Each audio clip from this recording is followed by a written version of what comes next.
وہ وقت بھی آپ کو یاد ہے کہ آقا کریم جماعت کرا رہے ہیں، نماز پڑھا رہے، صحابہ کرام نماز پڑھ رہے ہیں، سرکار سجدے میں سر رکھتے ہیں، سجدہ لمبا ہو گیا، صحابہ کرام کو اتنا طویل ہوا سجدہ کہ صحابہ کرام کو گمان ہوا کہ شاید اللہ کی طرف سے کوئی حکم آ گیا ہے، کوئی سرکار دنیا سے پردہ فرما گئے ہیں، یا کوئی وحی نازل ہو رہی ہے، کوئی طویل آیت آ رہی ہے جس کی وجہ سے اتنا لمبا ہو گیا سجدہ۔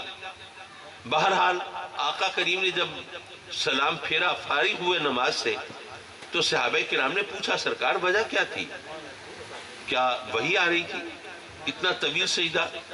فرمایا کہ نہیں، دراصل سجدے میں گیا تو حسین میری پیٹھ پر بیٹھ گیا، اب اگر میں سجدے سے سر اٹھاتا وہ پھسل کے گر پڑتا، اسے چوٹ لگ سکتی تھی، تو یہ مجھے گوارا نہیں ہوا، جب تک وہ خود میری پیٹھ سے نہیں اترا میں نے سجدے سے سر نہیں اٹھایا۔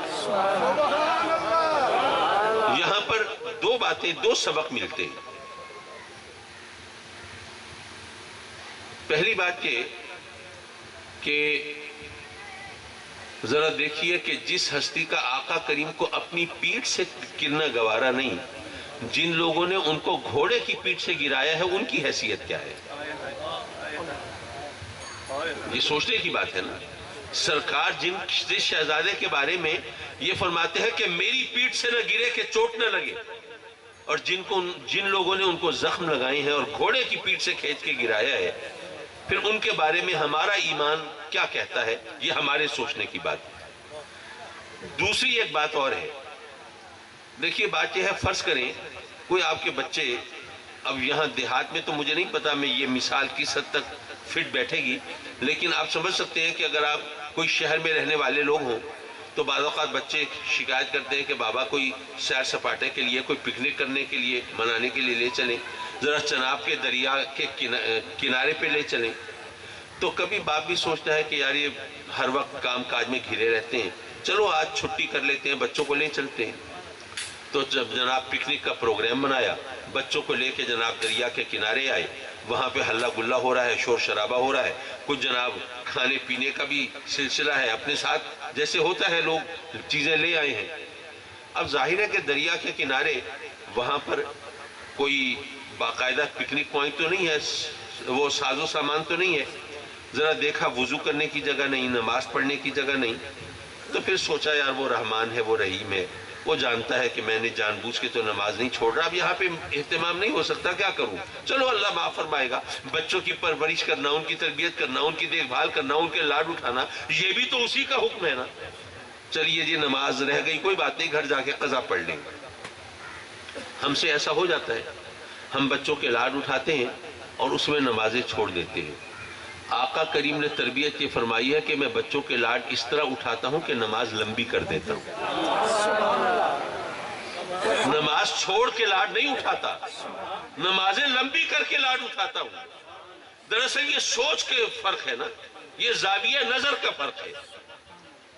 حضرات مکرم، میں اب ذرا اپنی گفتگو کے آخری لمحات پر آ رہا ہوں، وہ اس لیے کہ میں یہ چاہتا ہوں کہ ہر چیز سے کوئی سبق ملنا چاہیے۔ صرف آنسو، بے شک غم حسین میں آنسو بہانا بھی سعادت ہے، وہ آنکھ جو غم حسین میں اشک بار ہو، اس کا بھی رب کی بارگاہ میں بڑا مقام ہوگا، یقیناً مجھے اس کا یقین ہے، لیکن یہ کہ ہمیں سبق بھی تو حاصل کرنا ہے نا۔ جب امام عالی مقام جام شہادت نوش کر چکے، جب امام عالی مقام کا یہ لٹا پٹا قافلہ اب یہ دمشق کی گلیوں سے گزر رہا ہے، اس وقت حضرت سکینہ وہ اونٹ پر بیٹھی ہیں، اور اس طرح بیٹھی ہیں کہ وہاں کجاوا نہیں ہے، کوئی زین نہیں ہے، کوئی کپڑا نہیں ہے۔ اونٹ کی سواری کتنی تکلیف دہ ہوگی، کچھ دیہات کے رہنے والوں کو تھوڑا بہت اندازہ تو ہوگا، کسی ساز و سامان کے بغیر، کسی سہولت کے بغیر اونٹ کی سواری کتنی دشوار ہوگی۔ اب ایسے میں حضرت سکینہ اس پر بیٹھی ہیں، جو تماشائی دیکھ رہے ہیں ان میں سے ایک آقا کریم کا غلام وہ آگے بڑھ کر حضرت سکینہ کی خدمت میں غلامانہ سلام پیش کرتا ہے اور عرض کرتا ہے کہ کوئی حکم ہو تو فرمائیں جو میں یہاں خدمت بجا لاؤں. ظاہر ہے آپ کو ان کی سے رہائی دلانا تو میرے بس میں نہیں ہے، لیکن کوئی ایسی خدمت جو میں انجام دے سکتا ہوں مجھے فرمائیں. اب سوچئے کوئی بھی اور ہوتا تو اس کا پہلا سوال یہ ہوتا کہ اس اونٹ پر بغیر کسی سہولت کے بیٹھی ہوں، مجھے بہت تکلیف ہو رہی ہے، ذرا کوئی یہاں پہ ذرا آرام کی کوئی چیز ہو جاؤ، ذرا سہولت سے سفر کٹ جائے گا، یہی کچھ ہوتا نا. لیکن نہیں، آپ کیا فرماتی ہیں؟ آپ فرماتی ہیں کہ یہ جو میرے بابا کا جو سر اقدس نیزے پر لے کے چل رہا ہے شخص، یہ پیچھے آ رہا ہے، اس سے کہہ دو کہ یہ آگے آ جائے. کیوں؟ ایک تو یہ کہ ہم ان کا دیدار کرنے کے لیے مڑ مڑ کے دیکھتی ہیں، ہمیں تکلیف ہوتی ہے، اور دوسرا یہ کہ اگر وہ سر اقدس آگے ہوگا تو جو تماشائی کھڑے ہوتے ہیں ان کی نگاہیں جب میرے بابا کے سر کے دیدار میں مشغول ہوں گی تو وہ ہماری طرف متوجہ نہیں ہوں گی.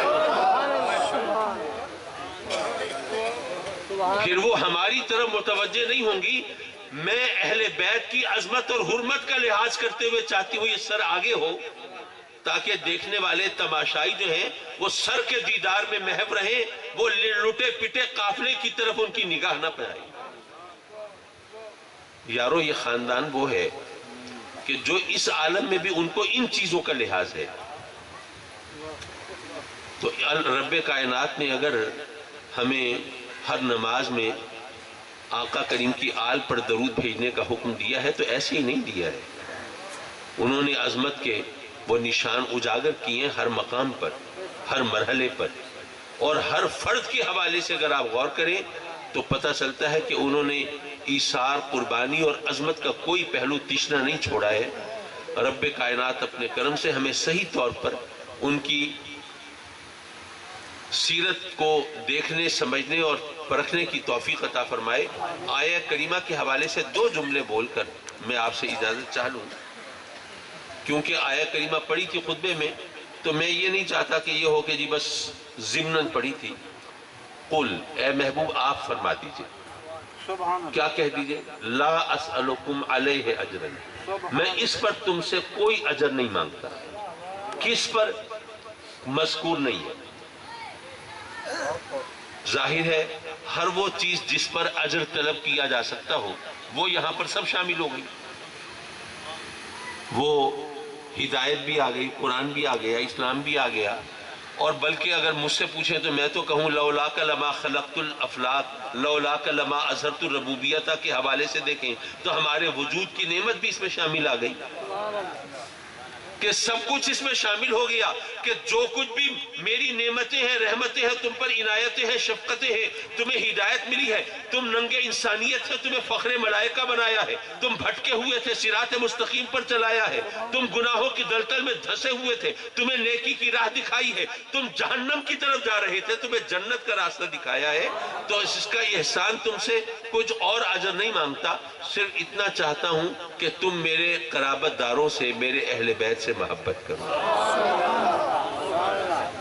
میں سوچنے لگا کہ اگر ہم کسی کے ساتھ کوئی حسن سلوک کریں، کوئی مہربانی کریں تو اس کا کوئی اجر مانگ لیں تو اس میں کوئی برائی تو نہیں ہے. بھئی ہم نے کسی کے ساتھ احسان کیا ہے اور کہہ دیں بھئی ہم نے تم پر احسان کیا تھا، آج تم ہمارے ساتھ بھلائی کر دو، تو اس میں کوئی برائی تو نہیں ہے نا.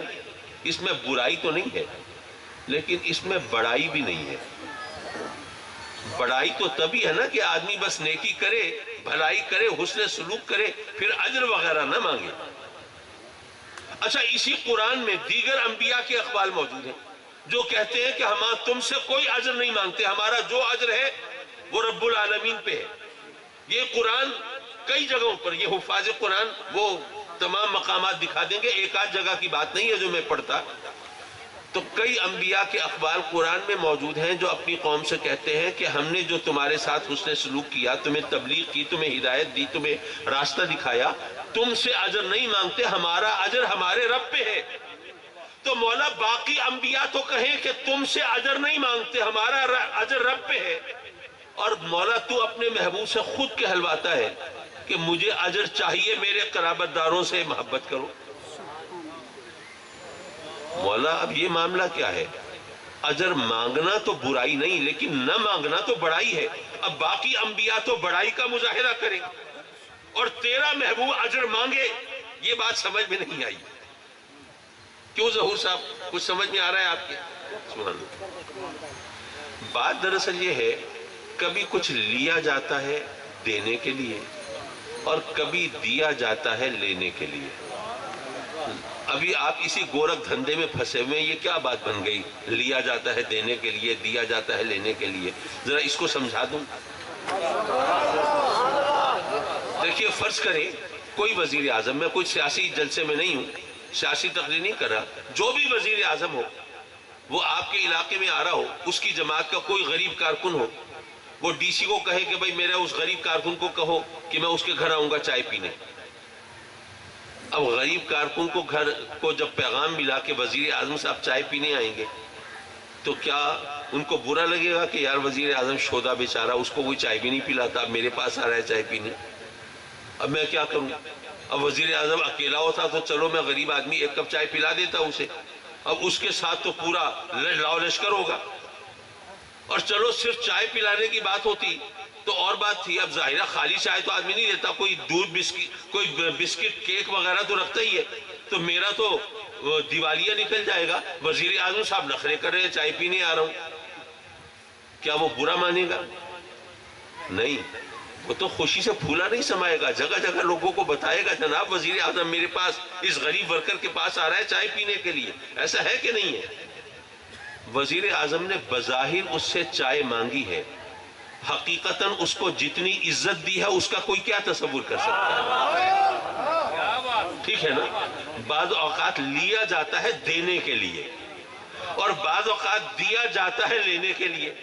بھئی آپ ماشاءاللہ صاحب نسبت ہیں، کہیں نہ کہیں آپ کا بیعت کا سلسلہ غالباً ہوگا، تو اگر آپ اپنے شیخ اپنے مرشد کی بارگاہ میں حاضر ہو تو عام طور پر مرید حاضر ہوتے ہیں تو کچھ نظر نیاز لے کے جاتے ہیں، کوئی ہدیہ پیش کرتے ہیں۔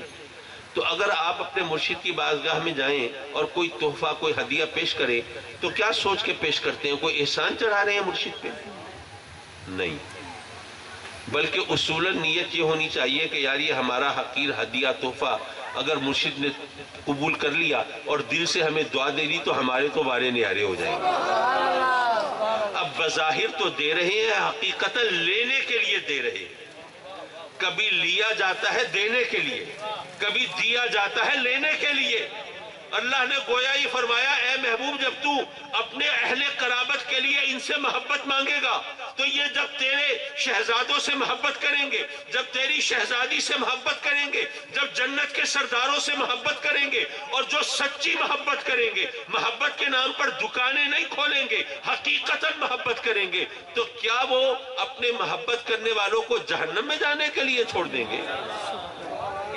جنت کے سرداروں سے محبت کریں گے تو اس محبت کے صلے میں وہ ان کو کسی ہیلے بہانے سے جنت میں بلا لیں گے نا۔ تو اے محبوب بظاہر تو اپنے قرابت داروں سے محبت مانگ رہا ہے، حقیقتاً ان کو جنت عطا فرما رہا ہے۔ تو یہ ان شہزادوں کی شان ہے، ان سے سچی محبت کرو گے تو جنت ضرور پاؤ گے۔ وآخر دعوانا ان الحمدللہ رب العالمین۔